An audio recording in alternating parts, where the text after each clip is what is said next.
Hello, Ram Ram Sitaram. આજે mountain યુનિટની અંદર મારા મિત્ર એવા અજયભાઈ બારોટ જે મુલાકાત લેવાના આવવાના છે. તો ટૂંક સમયની અંદર અજયભાઈ આવવાના. આવો અજયભાઈ, કેમ છો? અરે નમસ્કાર મહેશભાઈ. ઓહો, કેમ છો? બસ મજા મજા. શું આવી ગયા આજ મુલાકાત? બસ આજે ઘોડા વિશે થોડી માહિતી મેળવી હતી કે આપણા ગ્રામ જીવનમાં આપણે ઘોડાનો ઘણા બધા શોખ રાખતા હોય છે, બરાબર? તો તેની તકેદારી શું રાખવી, કોઈ બીમારી આવે તો તેના માટે શું કરવું, એના માટે આજે હું માહિતી લેવા આવ્યો છું. તો હું અહીંયા જ હતો ઘોડાની પાસે, બરાબર. તો આપણે ઘોડા તમને બતાવી દઈએ. Okay okay. ગામડામાં ઘોડા તો રાખતા હોય, યસ યસ. પણ જેથી કરીને એની શું પૂરા દિવસની દિનચર્યા હોય એ આપણે હું તમને બતાવું.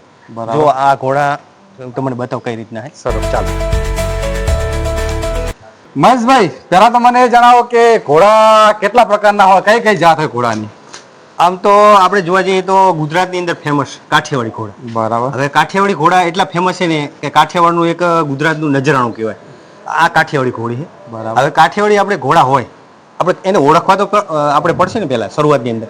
તો એને ઓળખવાની એક જ કુદરતી બક્ષિસ, એના કાન બંને ભેગા થતા હોય. જો આ જે મેન ઓળખવાની બક્ષિસ, બરાબર. જો આ એની બક્ષિસ છે. એના કાન ઉપરથી આપણે ઓળખી શકીએ કે આ કાઠિયાવાડી ઘોડી. અને એનું મોઢાની લંબાઈ થોડીક લાંબી હોય. જો બરાબર. આ મોકલી થોડીક લાંબી હોય. જો હવે આને આખા દિવસની અંદર અમે હા હા. સવારથી સાંજ સુધી જેથી કરીને એને પૂરેપૂરી ટ્રીટમેન્ટ રાખતા હોય. સવારમાં ગ્રાઉન્ડમાં એને ફેરવે, ક્લબમાં લઈ જાય. ક્લબમાં લઈને આવીને પછી એની માલિશ, મેન માલિશ છે ઘોડાની. જો જેટલી તમે માલિશ રાખશો ને ઘોડાના, ખાસ કરીને તો પગ, જે ઘોડાના પગ છે ને, પૂરા દિવસ અંદર 1 કલાક માલિશ જરૂરી. જેટલી તમે માલિશ કરશો ને એટલે ઘોડો તમારે ખૂબ તમારી પાસે રહેશે અને તમને કામ આપશે. બરાબર. એની ખાવાનો ખોરાક, એને 7 કિલો આપણે કડબ આલતા હોય અને આખા દિવસની અંદર 2 કિલો ચણા. 2 કિલો ચણા. હા, 2 કિલો. અમુક તો શું કહે, મગફળીનું ભૂસું આપતા હોય, પણ મગફળીનું ભૂસું તમારે ચાયણેથી ચારીને આપવાનું.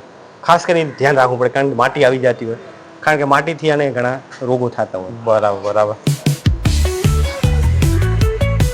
તો અજયભાઈ, બીજી તમને ઘોડી બતાવું જેથી કરીને એ પણ મારવાડી. હવે આપણે મારવાડી ઘોડી તમને લાક્ષણિકતા કેવી હોય એમને પણ બતાવો. ઓકે, ચલો. હા તો ચલો.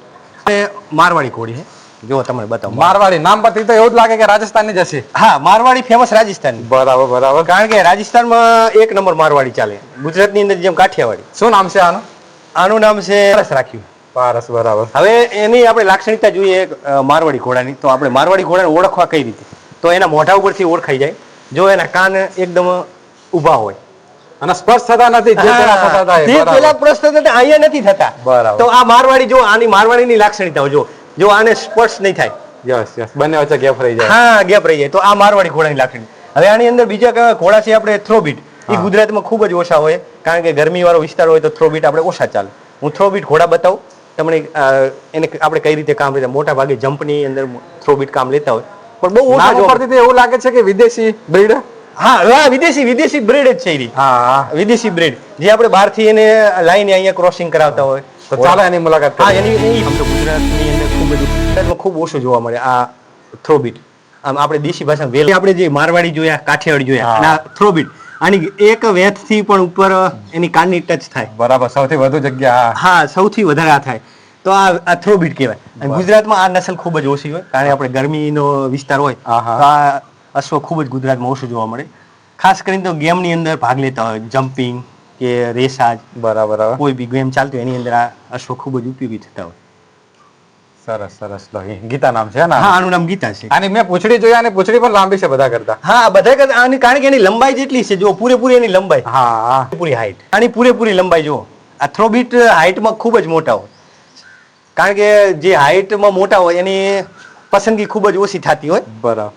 કારણ કે ગુજરાતની અંદર વધારે તો કાઠિયાવાડી ફેમસ. હા, અને આ સ્પોર્ટ માટે સ્પેશિયલ છે. હા, સ્પોર્ટ માટે તો 1 નંબર અજયભાઈ. જે સ્પોર્ટને જોકી રેસલિંગ રમત છે એના અંદર ખૂબ જ ઉપયોગી થતા હોય આ ઘોડાઓ. સરસ. ખાસ કરીને વિદેશની અંદર આ ઘોડા વધારે જોવા મળશે આપણે. તો અજયભાઈ, આજે તમે મુલાકાત લીધી તો તમને કેવું લાગ્યું? આજે મને ખરેખર અશ્વ વિશે ઘણું બધું જાણવા મળ્યું કે કેટલા પ્રકારના અશ્વ હોય, બરાબર, કયા કયા વિસ્તારમાંથી આવતા હોય, અને એમને ઓળખવા હોય તો કઈ રીતે ઓળખી શકો, એમની લાક્ષણિકતા જોઈ.